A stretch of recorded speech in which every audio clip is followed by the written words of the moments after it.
जावई बापू नाही आले? अचानक काहीतरी काम आलं त्यामुळे तिथे जावं लागलं. तुला खोटं बोलता येत नाही त्यामुळे तसा प्रयत्नही करू नकोस. नवसाईकडे जर एखादी गोष्ट मागितली तर ते रिक्त हातानं कधीच कुणालाही पाठवत नाही. उद्या भैरवनाथ आणि नवसाई यांचं लग्न झाल्यानंतर त्या रात्री एका कुमारिकेला दासी म्हणून काम करायचंय.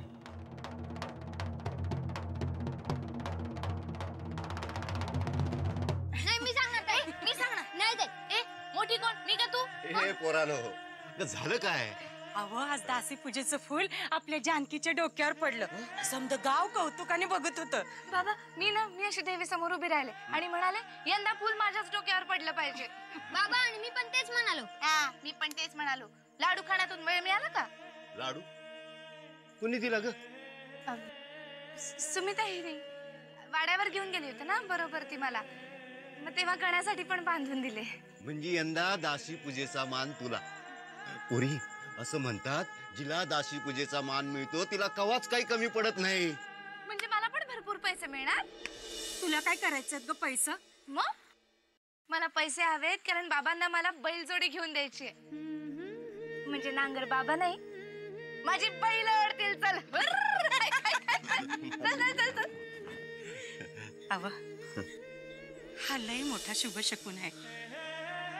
आता बघा आपले दिवस पालटतात की नाही ते. रखमा अगं नवसाईच्या मनात काही वेगळंच आहे बघ.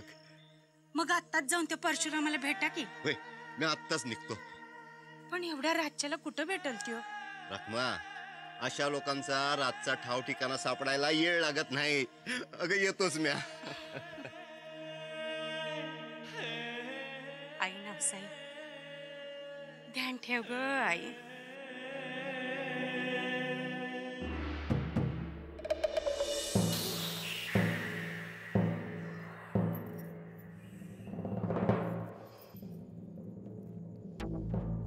अगं तू कशाला इतकी धावपळ करतेस? घरातले नोकर काय करतायत? एवढ्या दमून आलाय तुम्ही. आले नसते ना तरी चाललं असतं. घरात गरम होतंय म्हणून बाहेर आले तर इथे सुद्धा तेच. सॉनामध्ये बसल्यासारखा फील येतोय आता. सरबत घ्या म्हणजे बरं वाटेल तुम्हाला. दे. पण यातलं पाणी प्युरिफाईड आहे ना? अहिल्या पाणी प्युरिफाईड आहे, लिंबू प्युरिफाईड आहे, मीठ सुद्धा प्युरिफाईड आहे. आता डोक्यातले विचार प्युरिफाईड करा म्हणजे झालं. नमस्कार करते. हा औक्षवंत व्हा. उशीर का झाला? वाटेत गाडीच बंद पडली.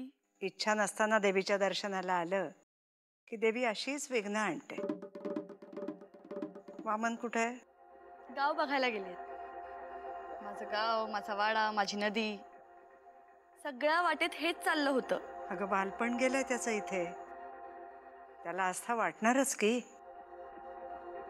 कमरेला किल्ल्या लावायला मिळाव्यात म्हणून नाही आलेला तो इथे.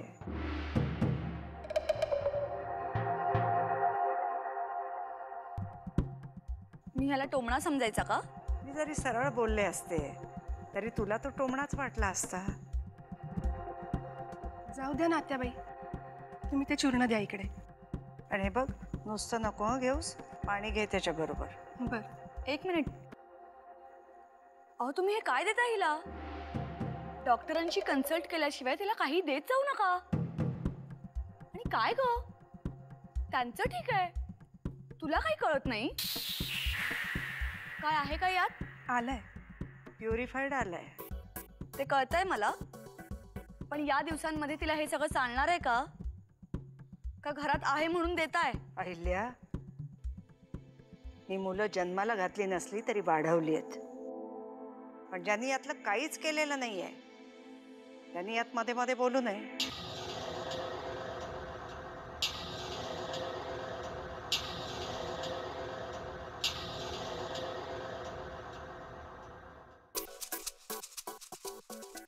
ठरलं तर मग यंदाचा आखाड आमच्या फार्म हाऊसवर. गावातल्या सगळ्या झाडून सगळ्या खेळाडूंना बोलावणं पाठवा. आणि खेळाडू बैठकीतले हवेत, नाही तर तालमीतले बोलवाल. अरे आमचा किल्लेदारांचा आखाड कसा असतो दाखवूनच द्यायचंय मला त्यांना. आता आपला आखाडा दरवर्षी जोरातच असतोय की. त्याहीपेक्षा जोरात व्हायला पाहिजे. बाटलीतला शेवटचा थेंब पण प्रत्येकाच्या घशात गेला पाहिजे. परशुराम शेठ, बाप होण्याच्या खुशीत यंदा आकडा लईच जोरात चाललाय की. तू विषय परत काढायचा नाही, सांगून ठेवतो तुला मुस्कट फोडून टाकेन. अहो विसरून टाकी आता सगळं ते. हा, लग्नाची बायको आहे ती तुमच्या. कसं विसरू? तिचं थोबाड पाहिलं तरी डोकं सटकतं माझं. अरे मरू देते, तो विषय मरू दे. राम राम धाकले मालक. इथं कसा आला? थोरल्या साहेबांनी धाडले. ए बघ रे, काय काम आहे ते. मालक, जर तुम्ही लक्ष घातलं तर. राघोबाच्या हातातून शेत काढून द्या असंच मानायचं ना तुला?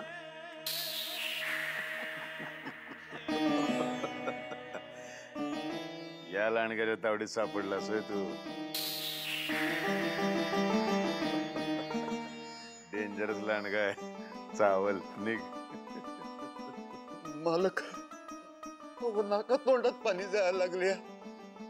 हात पाय मार की. इथं कशाला आलाय? सांगितलं ना, लांडगा आहे, चावल निघ. पाया पडतो मी तुमच्या. तुम्ही ए काय म्हणले कळलं नाही का तुला? निघ, निघायचं बघ. चल निघ. आता पेकाडात लात घालीन, लक्षात ठेव.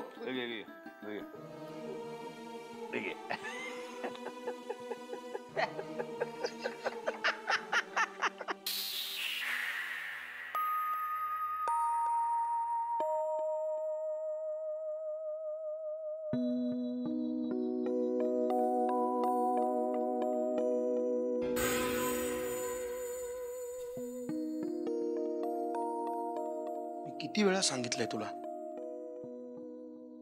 हे असे फोटो नको पाहत जाऊस. मग रडत बसतेस अशी. त्यामुळे रडत नाहीये मी. मग काय, या फोटोतल्या बाळांनी तुझं काही ऐकलं नाहीये का? थट्टाबाज झाली. मला या घरातल्या सगळ्यांचा राग आलाय. अरे बापरे, सगळ्यांचा का? या घरातले सगळे पदोपदी मला आठवण करून देतात की मी वांझ. हे बा इल्या, यापूर्वीही मी तुला सांगितलंय, समोरचा माणूस प्रत्येक वेळेला आपल्याशी बोलताना त्याच्या मनात तोच हेतू असतो असं नाहीये. आपल्या मनात तो विषय रुंजी घालत राहतो आणि मग समोरच्या माणसाच्या बोलण्यातलं वाईट तेवढंच आपल्याला दिसतं. सुरुवातीला मलाही असंच वाटायचं, पण आता कळतं कुणाला काय म्हणायचं असतं ते.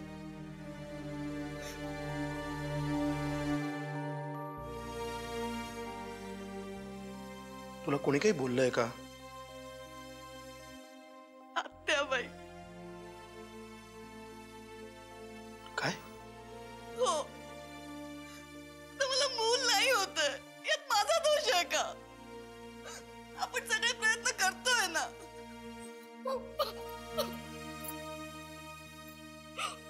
शांत हे बघ. नाही, मी शांत होऊ शकत नाही. मला मूल हवंय. सुमित्राची कशी सगळे उठता बसता काळजी घेतात का? कारण तिच्या पोटात किल्लेदारांचा वारस वाढतोय म्हणूनच ना. हे बघ, असं काही नाहीये. तसंच आहे, तसंच आहे. ज्या बाईला मूल होत नाही ना, तीच समजू शकते समोरच्याच्या नजरेतला वांझपणा. पण ती सुमित्रा, तिच्या बोलण्यात तर आजकाल एक ऐट जाणवायला लागली आहे. काय प्रॉब्लेम आहे? आपल्याला मूल होत नाहीये म्हणून तुझा हा सगळा त्रागा चाललाय का? सुमित्राला दिवस गेले आहेत म्हणून? आईला तसं असेल तर आपल्याला आत्मपरीक्षणाची खूप गरज आहे. आपल्याला आयुष्यभर फक्त चेहऱ्यावर हसू आणि पाठीला गुदगुल्या करणारी माणसंच भेटणार नाहीये. आणि अगदी भेटली तरी एवढ्या गुदगुल्यांमध्ये एखादा वरखडा येणारच की.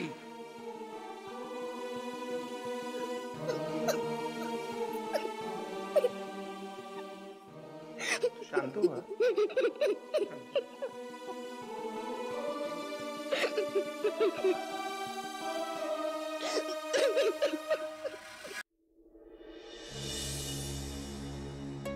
भवानीने केलेलं भाकीत आजपर्यंत कधी खोटं ठरलेलं नाही. मागच्या निवडणुकीच्या वेळेला सुद्धा तिने सांगितलं होतं, निवडणूक जिंकाल, पण जिंकल्याचा आनंद कधीच मिळणार नाही. हो, आणि झालंही तसंच. साहेब निवडून आले, पण ताज्या दामाच्या लोकांना संधी द्यायचं निमित्त करून मंत्रीपद मिळालंच नाही. म्हणूनच कुठल्याही ज्योतिषाचं भविष्य आणि भवानीचं भाकीत यातला फरक ओळखता आला पाहिजे. हो, पण आजपर्यंत भवानीच्या भाकीताला पर्याय दिला नव्हता तिनं. पण हा पर्याय नरसिंहाला भाकितापेक्षा भयान वाटतोय. काही असलं तरी साहेबांच्या नावानं कुंकू लावणारी बाई या वाड्यात आली पाहिजे. आता या वयात आम्ही कुठे धडपड करायची? ही सगळी जबाबदारी तुम्ही घेतली पाहिजे वाकनीस. माझे प्रयत्न चालूच आहेत. समजा नाही जमलं तर एखादी गरजू मुलगी मिळेलच ना आपल्याला. गरजू मुलगीच पाहिजे तर आपल्या गावातलीच बघितलेली बरी.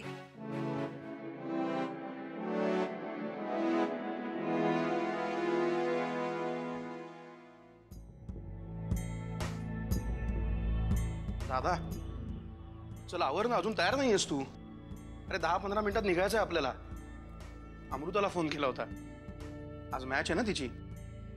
ती जत्रा नसती ना दादा, मी चीअर लीडर म्हणूनच गेलो असतो. दादा प्रॉब्लेम आहे का? काय झालं? अरे मी बोलतोय तुझ्याशी. हो, ऐकतोय मी. काय बोलत होतो मी? दादा मी अमृताविषयी बोलत होतो.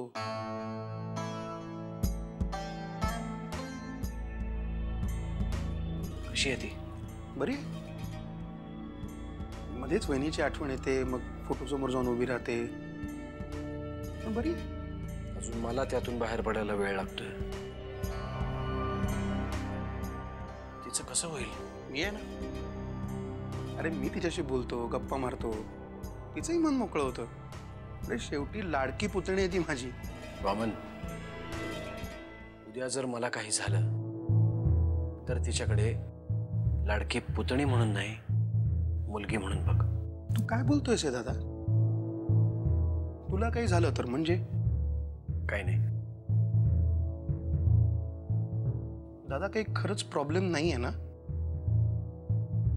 इतक्या वर्षात मी तुला असा आजारी माणसासारखा पहिल्यांदाच बघतोय. काही नाही सांगितलं ना. तसं नाही, तू खरंच आजारी असशील तर पालखीची तयारी आपण थोड्या वेळ. पालखीची तयारी आहे ना? हो पुढे. तू हो पुढे असं म्हणल्यावर तिथेच थांबायची माझी अजूनही ताकद नाहीये. पण एकच सांगतो, तुला खरंच काही प्रॉब्लेम असेल, अडचण असेल तर तुझी तूच सोडवू शकतोस. होतो पुढे.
झालं ना तुझ्या मनाप्रमाणे? आता मी माझ्या मनाप्रमाणे वागणार.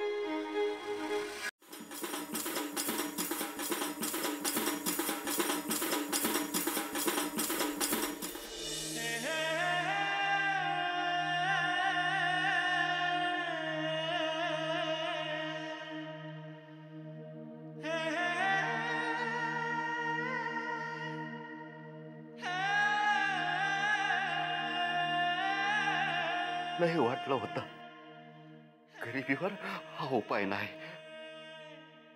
पण तुझ्या मनात तेच आहे.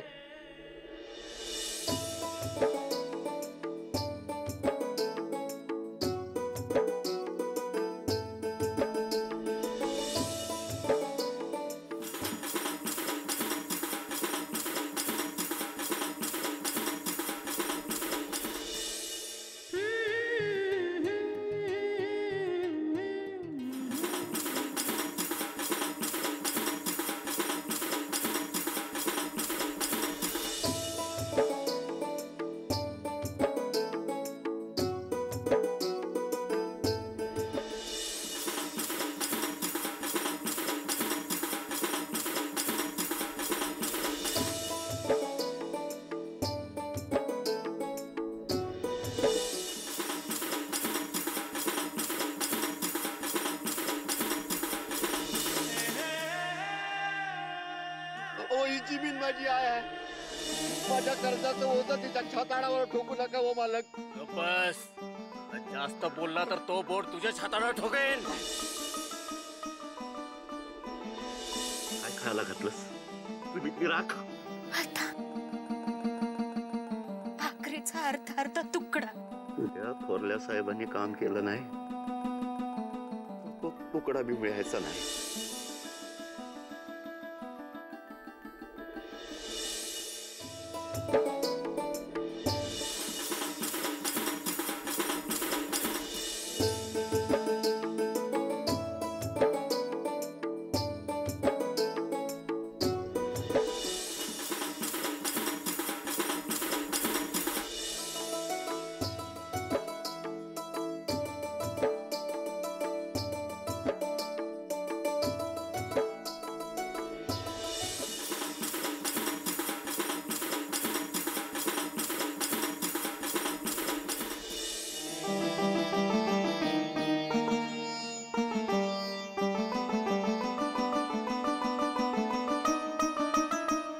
परशुरामला भेटायला सांगा, तू बघेल काय ते. साहेब, पण जरा तुम्ही लक्ष घातलं असतं तर. परशुरामला भेटा म्हटलं ना. या लांडग्याच्या तावडीत सापडलास होय तू. डेंजरस लांडगा आहे, चावल. निघ.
एकटाच येणार नाही का विचारायला? आम्ही समजे येऊ विचारायला येऊ समजे येऊ